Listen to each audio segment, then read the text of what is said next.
رب العالمين الرحمن الرحيم مالك يوم الدين إياك نعبد وإياك نستعين اهدنا الصراط المستقيم صراط الذين أنعمت عليهم غير المغضوب عليهم ولا الضالين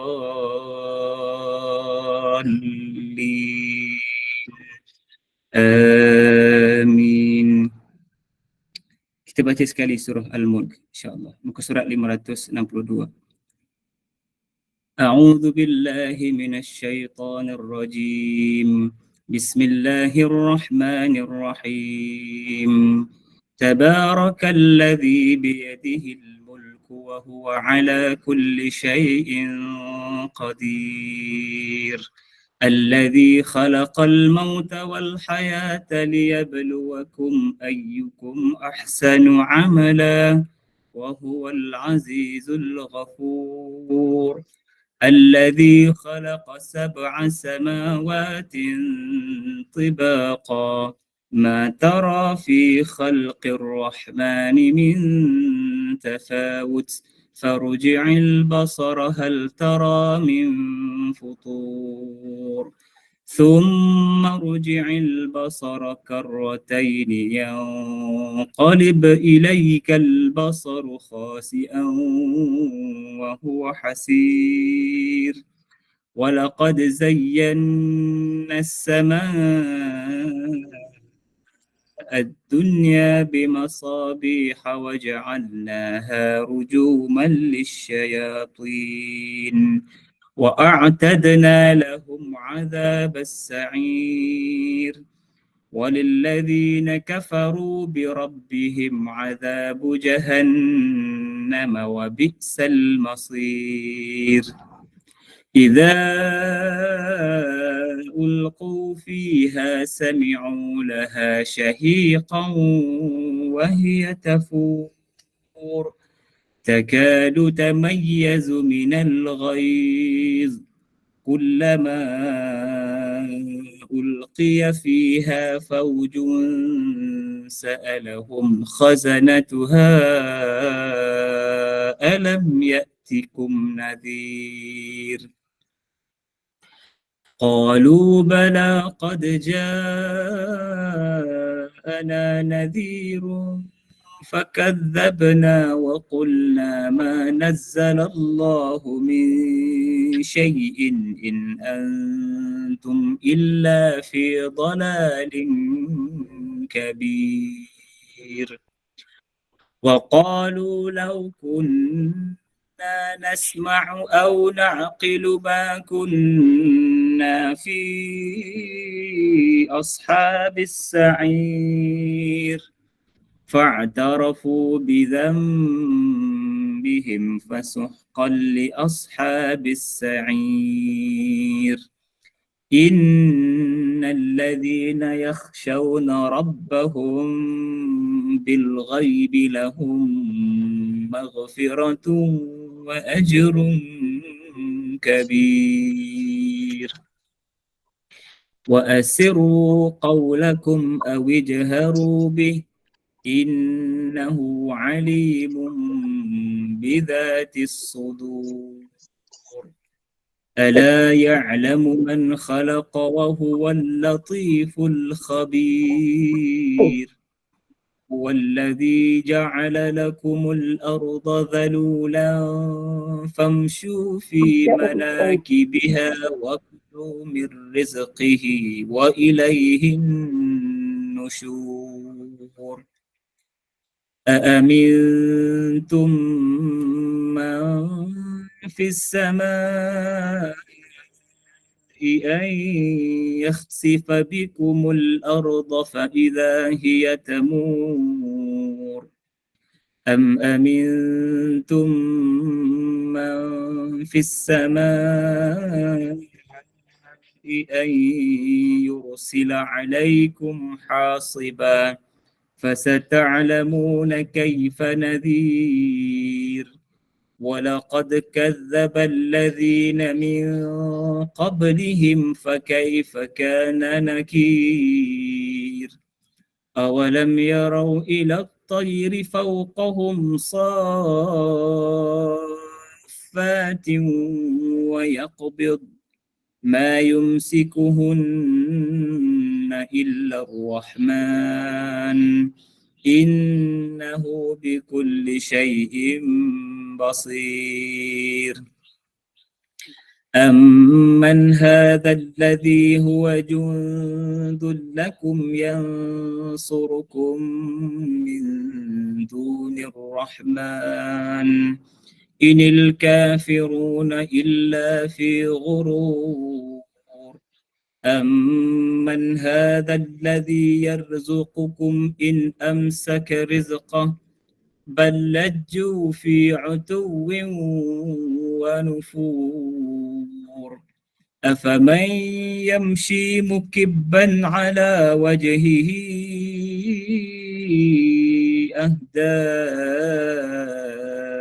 أمن يمشي سويا على صراط مستقيم قل هو الذي أنشأكم وجعل لكم السمع والأبصار والأفئدة قليلا ما تشكرون قل هو الذي ذرأكم في الأرض وإليه تحشرون ويقولون متى هذا الوعد إن كنتم صادقين قل إنما العلم عند الله وإنما أنا نذير مبين فلما رأوه زلفة سيئت وجوه الذين كفروا وقيل هذا الذي كنتم به تدعون قل أرأيتم إن أهلكني الله ومن معي أو رحمنا فمن يجير الكافرين من عذاب أليم قل هو الرحمن آمنا به وعليه توكلنا فستعلمون من هو في ضلال مبين قل أرأيتم إن أصبح ماؤكم غورا فمن يأتيكم بماء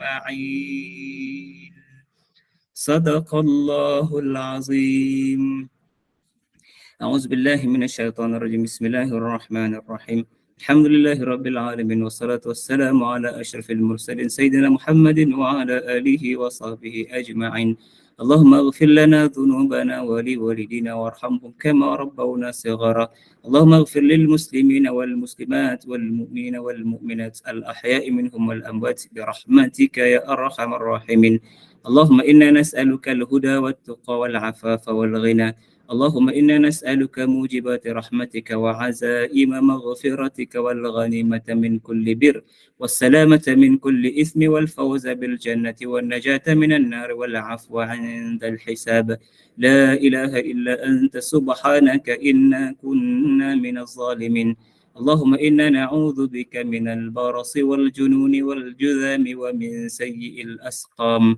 اللهم بارك لنا في أولادنا واحفظهم ولا تضرهم وارزقنا برهم اللهم فقهنا وإياهم في الدين وعلمنا وإياهم التأويل واجعلنا وإياهم من عبادك الصالحين برحمتك يا أرحم الراحمين ربنا عليك توكلنا وإليك أنبنا وإليك المصير اللهم أحسن عاقبتنا في الأمور كلها وأجرنا من خزي الدنيا وعذاب الآخرة ربنا ظلمنا أنفسنا وإن لم تغفر لنا وترحمنا لنكونن من الخاسرين اللهم اجعل أول يومنا هذا صلاحا وأوسطه فلاحا وآخره نجاحا ربنا آتنا في الدنيا حسنة وفي الآخرة حسنة وقنا عذاب النار وصلى الله على سيدنا محمد وعلى آله وصحبه وبارك وسلم والحمد لله رب العالمين. Alhamdulillah. Taqabbalallah.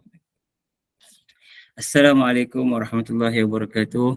Bismillah wassalatu wassalamu ala Rasulillah wa ala alihi wa sahbihi wa man nasarahu wa wala.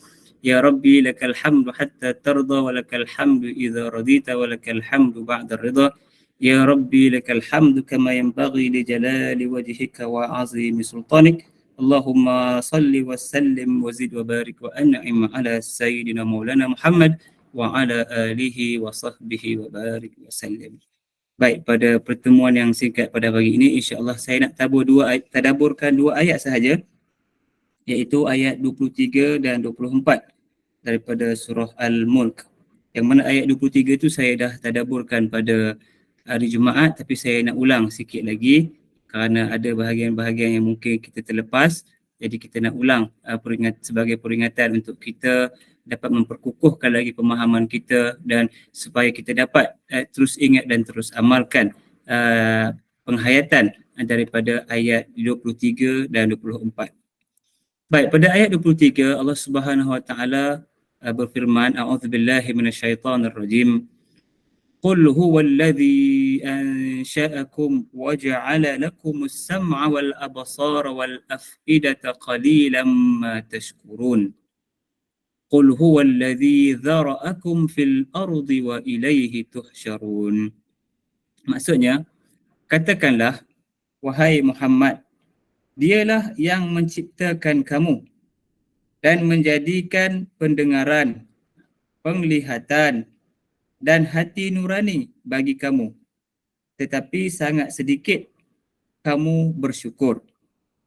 Kemudian ayat 24, katakanlah wahai Muhammad, dia, yakni Allah, yang menjadikan kamu berkembang biak di muka bumi dan kepadanya lah kamu akan dikumpulkan.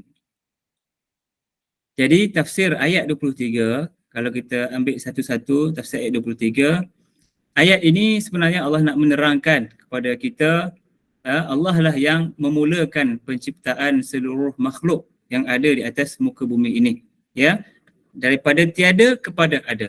Maksudnya yang ada hari ini sebenarnya bermula dengan tiada. Tak ada siapa yang boleh mengatakan dia ada dah.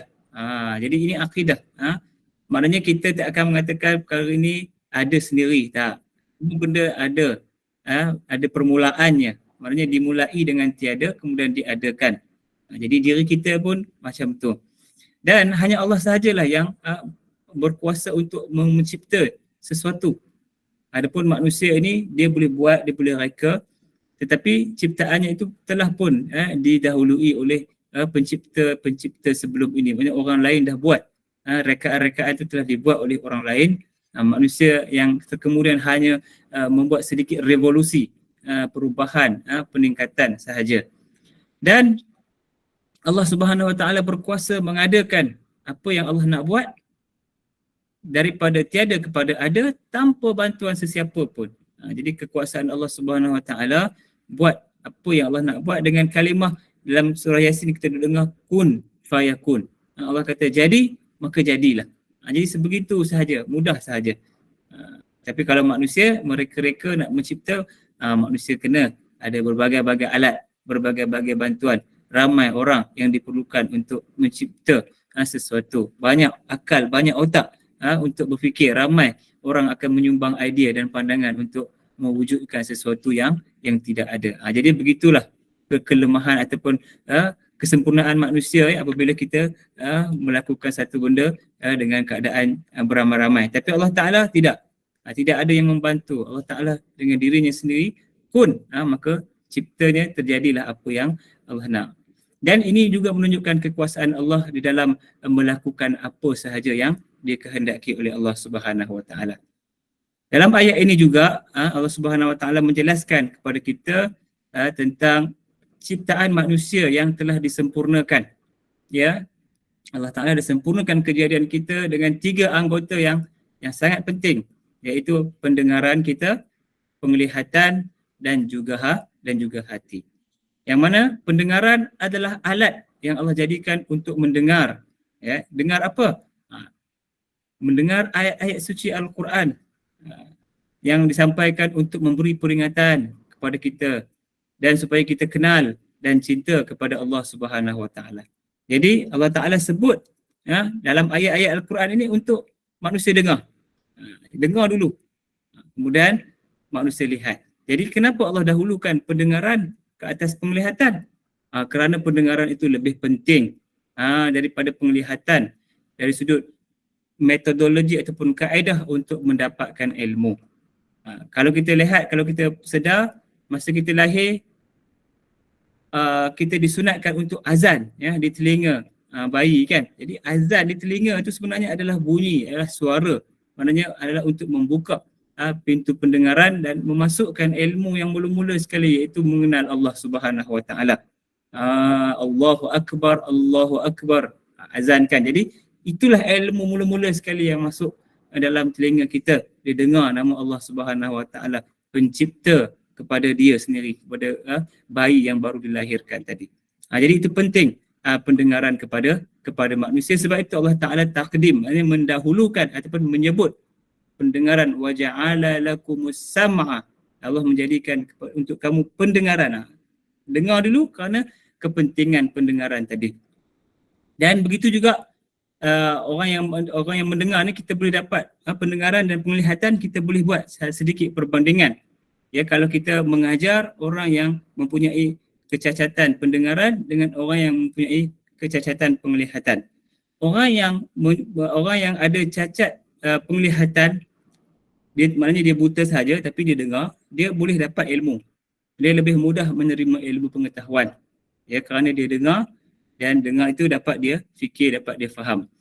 Berbanding orang yang mempunyai cacat pendengaran, maksudnya dia boleh tengok tapi telinga dia tak dengar, cacat pendengaran, maka dia akan lebih susah untuk diajar kerana dia tak dengar arahan, dia tidak dapat mengikut arahan dan juga menerima arahan kerana dia tidak mempunyai pendengaran. Jadi orang yang ada pendengaran walaupun tak ada penglihatan, dia tetap mendapat maklumat lebih banyak berbanding orang yang tidak mendengar kerana maklumat itu masuk melalui telinga. Walaupun begitu, tidaklah kita kata tak perlu melihat. Melihat perlu. Penglihatan itu adalah juga di antara kaedah yang penting untuk mendapatkan ilmu selepas mendengar. Kerana dengan melihat, manusia akan mendapatkan keyakinan terhadap apa yang dia dengar. Kan? Dia dengar tentang sesuatu perkara, bila dia lihat di depan mata perkara itu terjadi, maka itu akan menambahkan keyakinan ataupun meningkatkan lagi keyakinan dia, kepercayaan dia kepada sesuatu ilmu yang dimiliki atau yang telah dipelajari. Jadi penglihatan tak kurang pentingnya berbanding pendengaran. Cumanya pendengaran itu duduk di atas. Pendengaran itu yang utama. Sebab itu kalau kita ingat balik ayat-ayat kita kepada anak kita, ayat-ayat guru kita kepada kita, dengar elok-elok. Dengar elok-elok. Bukan tengok elok-elok. Dengar elok-elok, dengar baik-baik. Sebab dengar itulah dengan pendengaran terbukanya pintu hati, terbukanya minda dan fikiran, menerima apa yang disampaikan itu dengan baik, dengan betul, maka itu akan menghasilkan tindakan yang baik. Jadi pendengaran dan penglihatan dua wasilah, dua cara untuk mendapatkan ilmu. Tapi pendengaran dan penglihatan pun dia perlu memilih apa yang nak didengar, apa yang nak dilihat. Supaya apa yang didengar itu tidak menghasilkan dosa ataupun mencemarkan pendengaran dia. Kan? Dia bukan mendengar caci maki, umpatan orang. Dia tidak melihat perkara-perkara yang diharamkan untuk dia lihat. Jadi dia jaga pendengaran, jaga penglihatan. Sebab dia adalah wasilah, dia adalah jalan. Ya, manusia ini dia akan cepat tertangkap mengikut apa yang dia nampak, apa yang dia lihat. Ya, apa yang paparan atau image yang ada di depan mata dia, itulah yang akan mempengaruhi fikiran dan tindakan ataupun apa yang bermain-main dalam hati dia. Sebab itu kita kena jaga penglihatan. Ya, kita kena jaga penglihatan, jaga pendengaran kita. Kan? Kalau kita naik atas highway tu, apa yang ada dekat signboard tepi jalan tu. Itu semua tu akan mempengaruhi fikiran dan tindakan kita. Kita highway kan, perjalanan jauh, pergi Tanjung Malim 2 jam kan. Kita tengok atas tu apa? Iklan teh tarik. Iklan KFC. Iklan makan.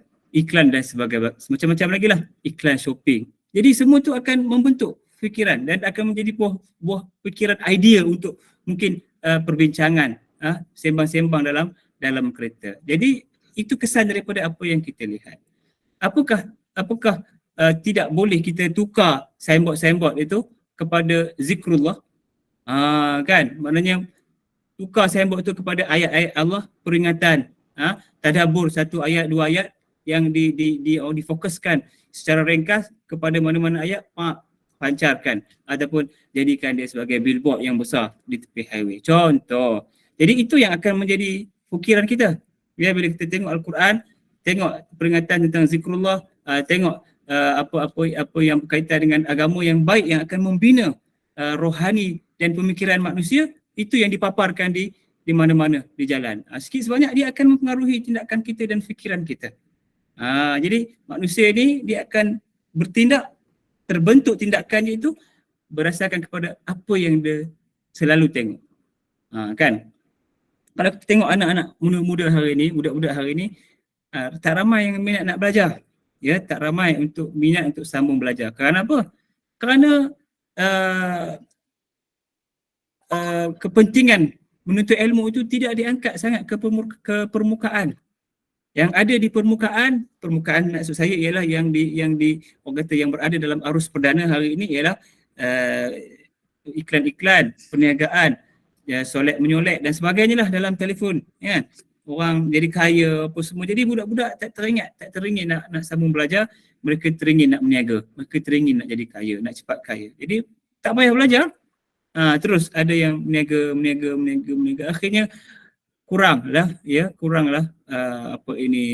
intelektual lah, orang-orang golongan intelektual yang akan lahir daripada generasi akhir zaman ini. Sebab apa? Sebab orang dah tak ramai untuk minat untuk sambung belajar. Hasil daripada apa? Hasil daripada apa yang dia selalu tengok, apa yang dia selalu lihat. Itu akan menghasilkan pilihan, tindakan dan pemikiran dalam jiwa dia. Jadi apa yang dilihat dengan apa yang didengar itu mestilah dijaga, mestilah baik, supaya apa? Supaya dia akan menghasilkan tindakan yang datang daripada hati. Allah kata wa ja'ala lakumus sam'a wal absara wal afida. Hujung sekali. Ya, kita ambil sikit, ya. Perkataan hati ataupun perkataan afidah ini adalah tempat untuk memproses segala maklumat yang dia dapat daripada pendengaran dan dapat daripada penglihatan. Jadi hati di sini bukanlah hati yang disebut qalbu tu. Dari hati mana yang hati yang mempunyai berpotensi untuk memproses maklumat, untuk berfikir, untuk merenung, untuk membuat pilihan, untuk membuat keputusan hasil daripada apa yang dia dapat daripada maklumat daripada pendengaran dia dan maklumat daripada mata yang melihat. Jadi hati itu sangat penting. Ya, kata Imam Al-Ghazali, hati itu adalah raja. Hati adalah raja. Jadi anggota-anggota yang lain itu adalah rakyatnya, yang akan diperintah oleh raja. Jadi tangannya, kakinya, matanya, telinganya, mulutnya, perutnya, kemaluannya dan sebagainya, ini adalah rakyat saja. Hati itu raja dia. Kalau raja itu baik, ya, tapi dia masuk daripada sini juga. Dia punya laluan dia ataupun untuk isi input dalam hati itu daripada telinga, daripada mata. Tapi masuk ke sini, kemudian dia akan hasilkan balik tindakan. Jadi masukkanlah input yang baik daripada mata, daripada telinga, supaya apa? Hati itu akan mendapat input yang baik dan dia akan menghasilkan tindakan yang baik. Kan sebab itu Nabi SAW secara tak langsung kita dapat kaitkan ayat ni dengan satu hadis lain. Nabi kata man sanna sunnatan hasanatan falahu ajruha wa ajru man amila biha ila yaumil qiyamah. Siapa yang melakukan satu kebaikan, maknanya yang memulakan satu kebaikan, dia akan dapat pahala perbuatan kebaikan itu. Dan dia akan dapat pahala juga orang yang ikut amal, maknanya membuat apa yang dia ajarkan kepada orang lain tadi itu sampai hari kiamat. Maksudnya benda baik yang kita buat, kemudian orang tengok, orang nampak atau orang dengar daripada kita, maka dia tiru, dia buat. Secara tak langsung kita ada saham percuma daripada kebaikan yang yang ditiru oleh orang tadi. Begitu juga sebaliknya, wa man sanna sunnatan sayyi'atan falahu wizruha wa wizru man amila biha ila yaumil qiyamah. Atau kama qala sallallahu alaihi wasallam. Begitu juga sekiranya kamu memulakan, kita memulakan, sesiapa pun yang memulakan kejahatan, keburukan, dia akan dapat dosa. Dia akan menanggung bebanan dosa tadi. Dan wa wizru man amila biha ila yaumil qiyamah, dan dia juga akan menanggung beban dosa orang yang ikut dia. Maknanya ikut tiru dia, keburukan dia yang dia buat terkinja-kinja tu, yang tak elok tu, maka orang akan ikut dia, dia pun akan dapat benda yang sama, iaitu dosa yang bebanan yang sama sampai hari kiamat. Hasil daripada dia buat, kemudian dia sebarkan, kemudian orang ikut, dia dapat. Jadi itu hadis tu dapat mengaitkan kita tentang ayat ni, bahawasanya kita kena buat baik, tunjuk yang baik supaya orang nampak baik, orang tiru yang baik. Bukan kita nak menunjuk, tapi kita kena angkat kebaikan itu. Jangan malu, jangan rasa nanti riak. Itu riak soal hati, bukan kita dapat kontrol dia, Allah Ta'ala yang akan kontrol dia. Tapi kita tetap buat kebaikan itu, kita tetap tonjolkan, kita tetap angkat ke permukaan, kita tetap ajar kepada orang berbagai-bagai bentuk kebaikan, sedekah, infak, kutip sampah, jaga kebersihan dan sebagainya. Kita tetap tunjuk kepada orang. Ini setengah orang dia mula ada masalah dalam hati dia kata, nanti saya takut riak lah. Bukan. Saya tak nak buat, saya tak nak semayang 2 rakaat lah, saya tak nak semayang, nanti saya takut saya riak. Itu sebenarnya kejayaan iblis. Iblis dah berjaya menghalang kita daripada melakukan ibadah apabila kita mula rasa kita nak riak. Lepas tu kita terus meninggalkan amal ibadah itu kerana riak. Itu kejayaan bagi sang iblis. Jadi kalau kita rasa nak buat baik, kita buat baik, tak usah peduli orang, kerana kebaikan itu disuruh oleh Allah Ta'ala. Allah kata fastabiqul khairat, berlumba-lumbalah kamu melakukan kebaikan. Soal nak riak ke, nak rasa nak menunjuk ke, rasa syok sendiri ke, itu biarkan. Pada permulaan manusia nak melakukan kebaikan memang macam tu. Mula-mula kan nak semayang rasa nak syok, rasa nak ni, rasa nak macam nak menunjuk ke orang, biarkan, buat juga. Sekurang-kurangnya kita buat orang tengok. Kurang-kurangnya ada kesan, pengaruh pada orang. Sanna sunnatan hasanatan tadi.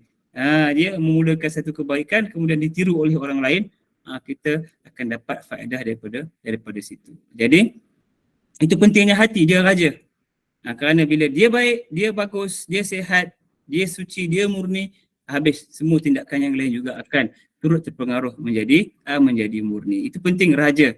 Sebab itu kalau kita fokus dalam hadis lain ya,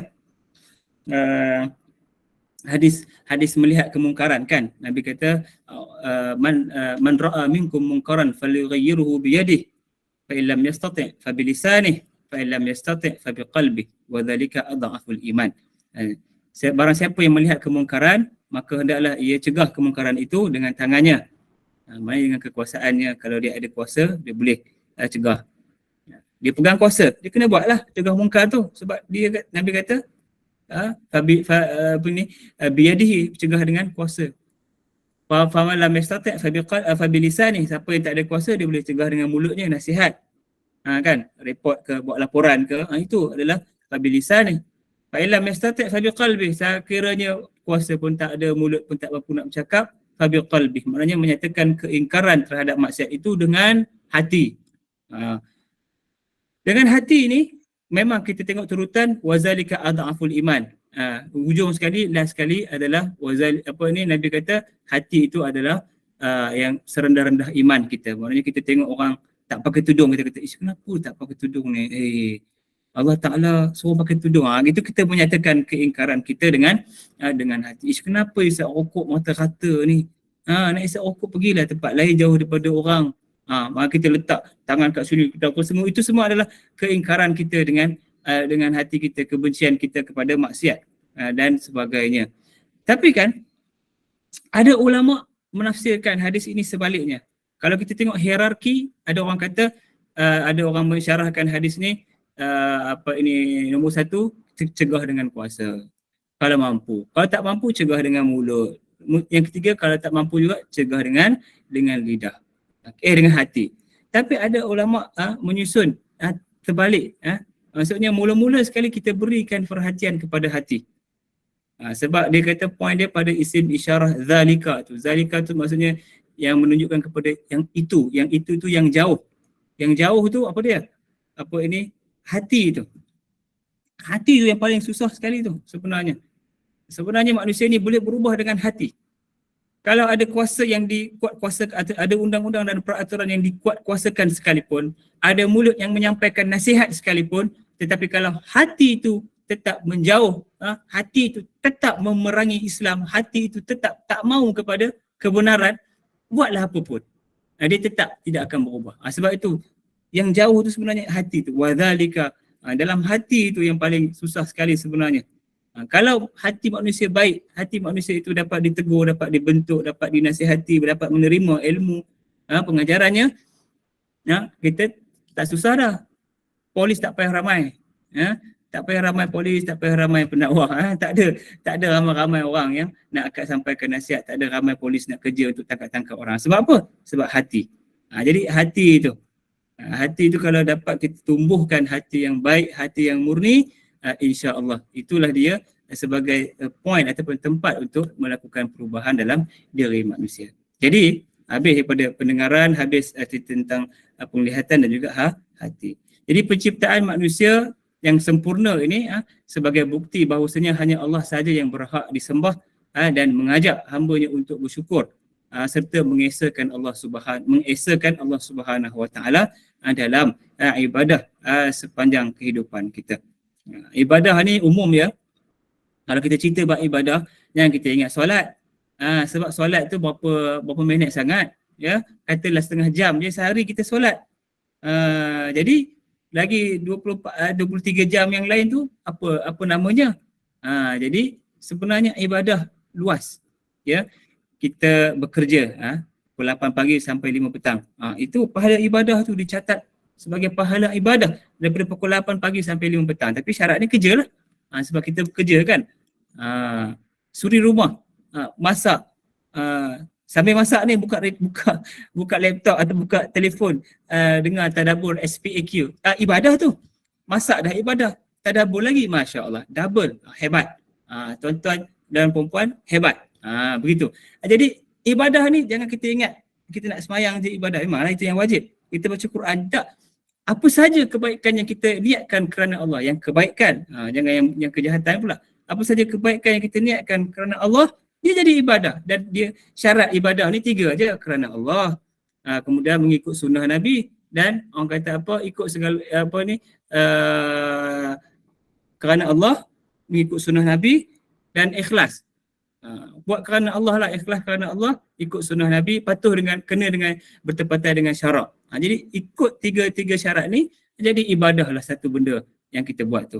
Jadi ibadah tu luas daripada kita buka mata sampai kita tutup mata, semua 24 jam tu boleh jadi ibadah kalau kena dengan syarat tadi. Jadi dalam ayat ni juga Allah Subhanahu Wa Taala tutup, ya, qalilan ma tashkurun. Walaupun Allah kata Allah bagi nikmat mata untuk melihat, nikmat telinga untuk mendengar, nikmat hati untuk merasa, untuk melahirkan tindakan, amat sedikit, Allah kata amat sedikit orang-orang yang bersyukur. Ini membawa maksud kepada kita, Allah bagi semua nikmat tapi tak banyak manusia, tak ramai manusia menggunakan nikmat-nikmat tadi itu untuk melakukan kebaikan, untuk melakukan ketaatan kepada Allah Subhanahu Wa Taala dan menjauhi segala larangannya. Tak ramai. Jadi sikit sangatlah orang yang mengenali ataupun menginsafi nikmat-nikmat yang Allah Taala telah berikan kepada kita tadi. Kemudian ayat yang ke-24. Allah Subhanahu Wa Taala membuktikan lagi kekuasaannya dengan ayat yang 24 ni. Allah berfirman, qul huwallazi dzara'akum fil ardi wa ilaihi tuhsyarun. Dialah yang mengembangkan kamu di muka bumi ini, dan kepadanya lah kamu akan dihimpunkan. Jadi kita ambil relate ya. Dalam ayat yang sebelum ini, ayat 23 tadi, Allah Subhanahu Wa Taala menjelaskan kekuasaannya yang memulakan penciptaan seluruh makhluk, yang mana Allah membekalkan kepada manusia dengan pendengaran, penglihatan, dan proses kepada pendengaran dan penglihatan itu berlaku dalam hati yang akhirnya akan melahirkan tindakan. Seterusnya dalam ayat 24 ni Allah menjelaskan dialah juga yang berkuasa menjadikan manusia itu berkembang biak. Maknanya menjadi ramai sehingga membentuk jalur-jalur keturunan yang berbeza-beza, keturunan yang panjang, yang berlanjutan dan berterusan. Jadi keturunan manusia yang berterusan ini akan menghasilkan kepelbagaian. Sama ada kepelbagaian dari bahasa, dari sudut bahasa, kan? Kepelbagaian dari sudut warna kulit, kepelbagaian dari sudut cara penampilan dan sikap manusia, yang sangat unik, yang mempunyai kebudayaan, agama dan sebagainya, macam-macam kepelbagaian yang Allah ciptakan. Jadi dalam ayat ni Allah nak bagi tahu, Allah jadikan kita ni berkembang biak, dan dengan berkembang biak itulah terjadi ataupun terciptanya kepelbagaian. Jadi manusia bukanlah satu trend saja, satu cara saja, satu warna saja, dia berbagai-bagai. Tengok lidah. Semua orang ada lidah yang sama.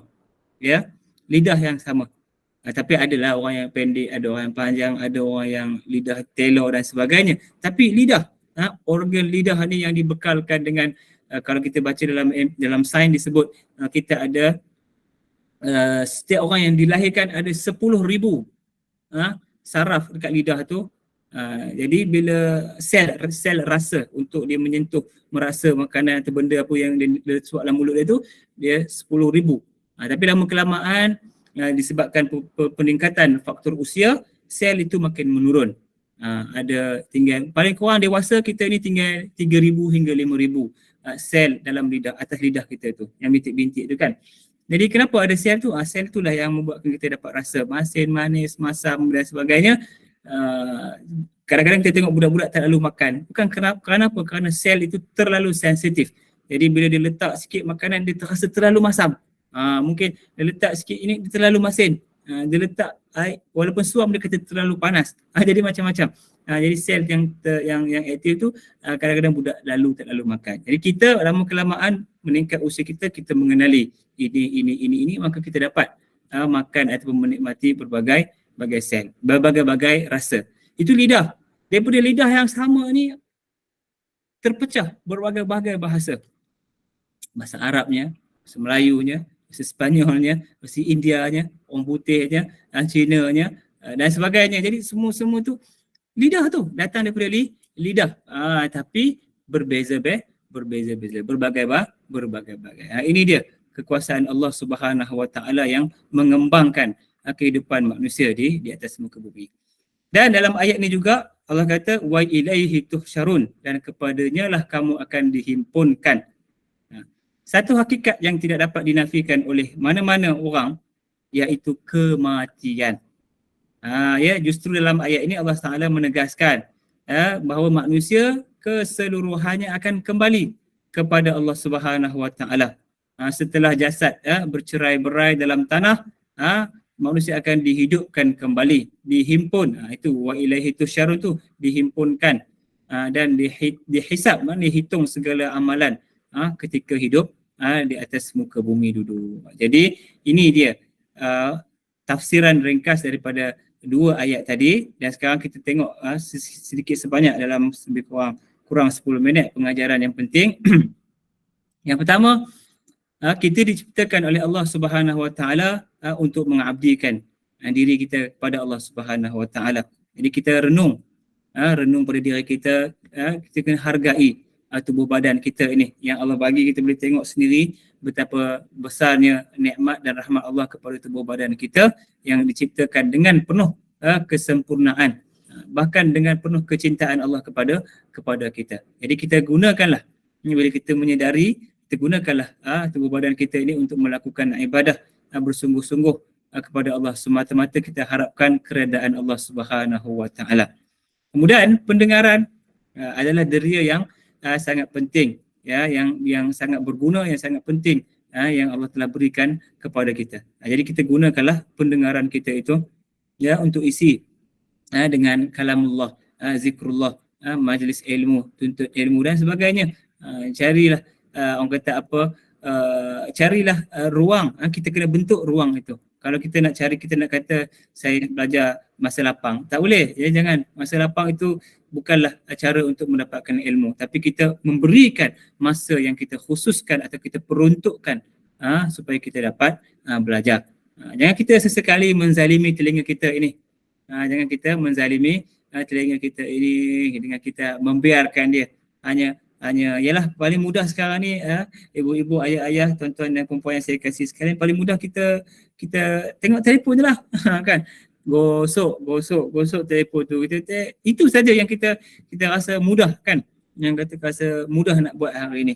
Tapi sebenarnya ada yang lebih mudah tapi kita rasa berat, iaitu kita buka Al-Quran, kita baca Al-Quran, kita biar telinga kita ni dengar suara Al-Quran yang kita sendiri baca. Kan, kalau kita ada pandai berlagu, kita lagukan Al-Quran itu, dia akan memberi kesan yang baik kepada kita. Baca Al-Quran dengan berlagu tak sama dengan baca Al-Quran tidak berlagu. Ya, sebab itu dalam hadis yang lain pun ada Nabi SAW menyebut, man taghanna bil Quran, man lam yataghanna bil Quran falaysa minni. Siapa yang tidak melagukan Al-Quran bukanlah daripada kalanganku. Jadi ada cara kita boleh belajar dengan taranum. Kita kena baca Al-Quran dengan lagu. Jadi sunnah Nabi, ya, bila kita baca Al-Quran dengan lagu. Ada seorang sahabat Nabi, suara dia sedap. Nabi panggil dia, Nabi suruh dia baca Al-Quran. Sahabat tertanya, bukankah engkau pun boleh baca Al-Quran? Ya, tapi aku suka mendengar orang lain membacakan Al-Quran kepadaku. Jadi maknanya suara orang yang sedap membaca Al-Quran itu juga menjadi satu perkara yang baik dalam kehidupan kita. Jadi kita dengar, baca Al-Quran, kita dengar. Dan kita jangan biarkan diri kita dalam kelalaian. Jiwa kita akan lemah bila kita terlalu, orang kata, membiarkan diri kita dalam kelalaian. Bila jiwa lemah, ia akan merosakkan pemikiran. Terutama anak muda kita. Jangan kita biarkan mereka. Ya, memang kita kata bahasa orang dulu kata apa? Gila-gila remaja, kan? Gila-gila remaja. Betul. Gila-gila remaja itu kalau kita betulkan haluan dia akan menjadi gila-gila remaja yang baik. Contohnya suka belajar, suka menuntut ilmu, suka bekerja. Jadi halakan gila-gila remaja itu ke arah yang lebih baik supaya mereka ini berjaya mendepani cabaran yang dunia pada hari ini.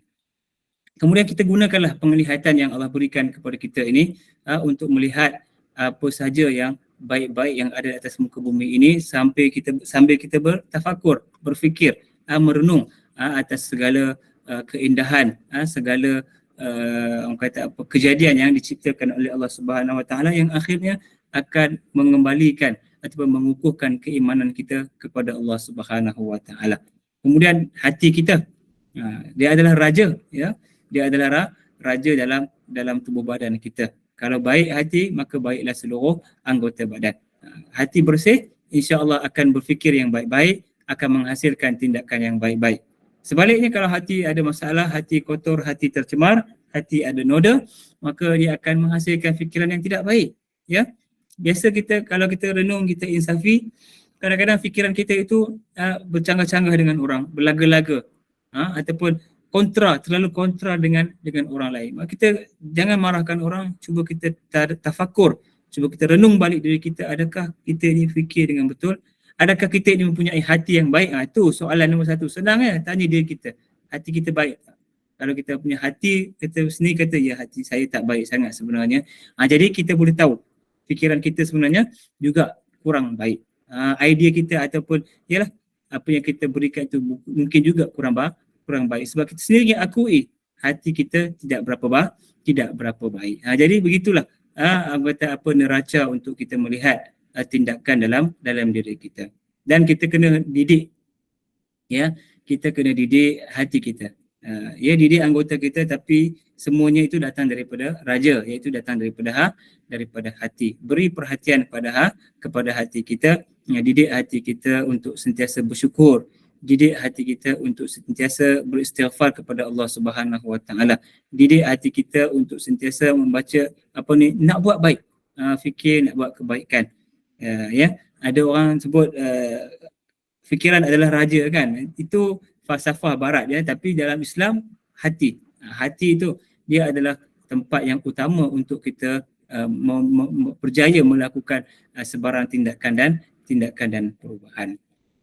Kemudian kalau kita tadabbur ayat yang ke-24 tadi yang menceritakan tentang kekuasaan Allah menjadikan segala sesuatu, mengembang biakkan manusia di atas muka bumi ini, kemudian Allah akan himpunkan kita semula.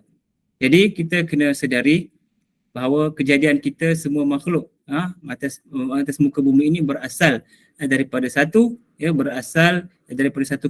keturunan iaitu keturunan Nabi Adam, dan kemudiannya kita berkembang biak menjadi pelbagai bangsa dan keturunan. Sebagai contoh, kita ambil mudah, di Malaysia saja kita ada Melayu, kaum Melayu, kaum Cina, kaum India dan kaum-kaum lain. Masyarakat yang berbilang kaum ini sebenarnya akan menggunakan bahasa yang berlainan, ada agama yang berlainan, warna kulit yang berlainan. Jadi semua itu berlainan dan berbeza. Walau bagaimanapun, hanya satu agama sahaja yang akan diterima oleh Allah Subhanahu Wa Taala, iaitu agama fitrah, agama Islam. Ya, kita tahu semua ni, kita tahu. Jadi oleh itu janganlah kita orang kata berbangga-bangga dengan keturunan, ya, berbangga-bangga dengan bangsa, riak-riak dengan keturunan kita. Sebaliknya kita panjatkan kesyukuran kita kepada Allah Subhanahu Wa Taala yang telah memilih, kerana dialah yang memilih kita dengan beragama Islam ini, memilih kita untuk menjadi penganut agama Islam. Syukur, yang itu sangat penting. Ya, sampai dalam khutbah Jumaat tiap minggu khatib memperingatkan kita, wala tamutunna illa wa antum muslimun. Janganlah kamu mati melainkan kamu ini kekal sebagai seorang muslim. Paling minima muslim, bukan mukmin. Ada beza ke ustaz muslim dengan mukmin? Mestilah muslim tu sekadar jaga Islam tu, maknanya Islam dalam diri tu. Mukmin tu dia ada up sikit, iaitu dia ada Islam dan ada keimanan, kepercayaan yang teguh, iman. Ada lagi ke? Ada al-mukhlisin, orang-orang yang ikhlas. Ada lagi ke? Ada al-muttaqin. Jadi itu level-level tu makin naik tu makin tinggilah. Muslim, mukminin, mukhlisin, muttaqin. Itu semua darjat-darjat kan. Kan dalam Quran Allah kata inna akramakum 'indallahi atqakum. Sesungguhnya orang yang paling mulia di sisi kamu, di sisi Allah, orang yang mulia daripada kalangan kamu di sisi Allah kelak adalah orang yang paling bertakwa. Yang paling bertakwa tu al-muttaqin, darjat yang paling tinggilah, duduk di atas sekali kan. Begitu juga dalam ayat puasa Allah kata ya ayyuhallazina amanu kutiba alaikumusiyam kama kutiba alal ladzina min qablikum la'allakum tattaqun. Puasa tu untuk mencapai darjat ketakwaan, kerana takwa itu adalah level yang paling tinggi sekali. Tapi tidak disebut level yang paling tinggi itu wala tamutunna illa wa antum muttaqun, tak disebut wa antum muslimun. Sebab paling minima kita kena jaga agama kita. Jadi itulah yang diingatkan oleh khatib setiap minggu. Dan bila kita bersyukur atas nikmat Islam itulah, kita akan jaga agama Islam. Kita akan jaga agama Islam dalam diri, dalam keluarga, anak-anak kita, keturunan kita. Mereka belajar apa? Anak-anak kita ni belajar apa? Kita kena ambil tahu pelajaran mereka itu adakah membawakan mereka menghargai, menilai dan mengangkat tinggi daulat ataupun martabat agama. Jadi kita kena ambil tahu tentang pelajaran anak didik kita, adakah dia membawa kepada kesayangan, mencintai Allah dan Rasul dan agama Islam itu sendiri. Dan kalau kita balik kepada ayat ini, asabiah terhadap kaum atau keturunan juga hendaklah dielakkan. kerana ia boleh menyebabkan permusuhan sesama manusia. Dan kita seharusnya menginsafi akan kehidupan di atas muka bumi ini yang hanyalah bersifat sementara sahaja, sekejap saja.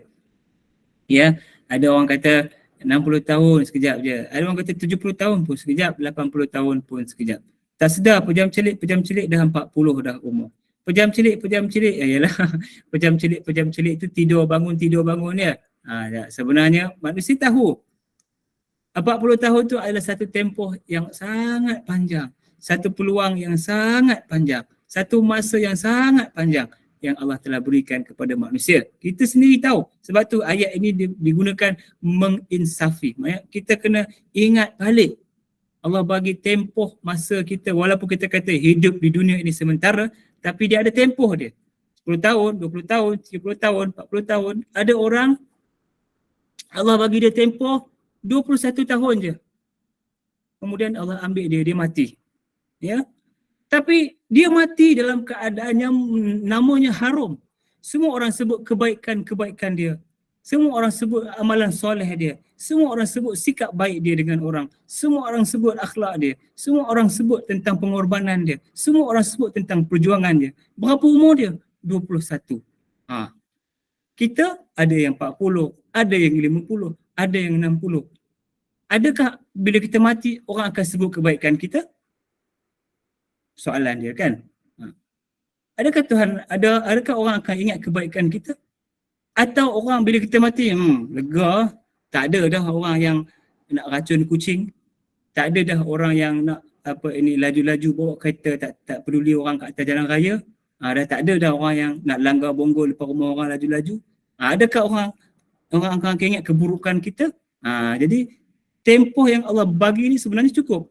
10 tahun ke, 20 tahun ke, 30 tahun ke, berapa puluh tahun pun Tuhan bagi tu dengan penuh hikmah dan pengetahuannya supaya manusia ini mempersiapkan amalan dia.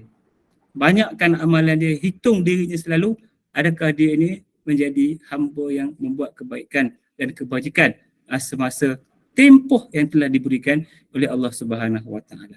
Jadi wa ilaihi tuhsyarun ni manusia akan dihimpunkan kembali, maka kita ingatlah bertaubatlah sentiasa atas segala kesalahan kita, dosa kita. Tak dapat siapa pun melepaskan diri dia daripada melakukan kesalahan. Kullu ummati, kata Nabi SAW, kullu ummati khatta'un, semua umatku adalah pendosa, pesalah belaka.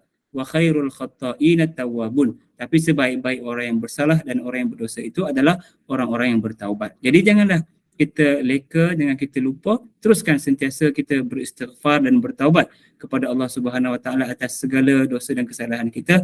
Mudah-mudahan Allah Subhanahu Wa Taala akan himpunkan kita di kalangan orang-orang yang beriman bersama para rasul, bersama Nabi SAW di hari akhirat kelak. Jadi aqulu qauli hadza wa astaghfirullahal azim li wa lakum. Cukuplah setakat itu perkongsian pada pagi ini. Mudah-mudahan ada kebaikan yang dapat kita kongsikan bersama pada pagi ini. Mudah-mudahan kita bertemu lagi di lain rancangan dalam rahmat dan keridaan Allah Subhanahu Wa Taala. Assalamualaikum warahmatullahi wabarakatuh. Waalaikumsalam warahmatullahi wabarakatuh. Alhamdulillah, terima kasih Ustaz. Jazakallah khairan Ustaz Muhammad Saiful Amar. Itu pensyarah Universiti Sultan Azlan Shah ini berkongsi ilmu tadabbur surah Al-Mulk, ya, surah dari ayat 23 dan ayat 24 itu. Semoga Allah jadikan kita ini dari kalangan golongan orang yang bersyukur kepada Allah SWT, dan jangan lupa kita akan dibangkitkan kelak, dihimpunkan semula, yang mana segala amal ibadah kita akan hisap dan daripada apa yang kita buat di atas muka bumi ini. Semoga ianya memberikan kefahaman dan mengambil ibrah darinya. InsyaAllah di lain kesempatan kita akan bersama-sama dengan Ustaz dan para jemaah sekalian. Ustaz, saya serahkan kembali kepada Ustaz untuk tutup dulu majlis ilmu ini dengan tasbih kafarah dan surah Al-Asr.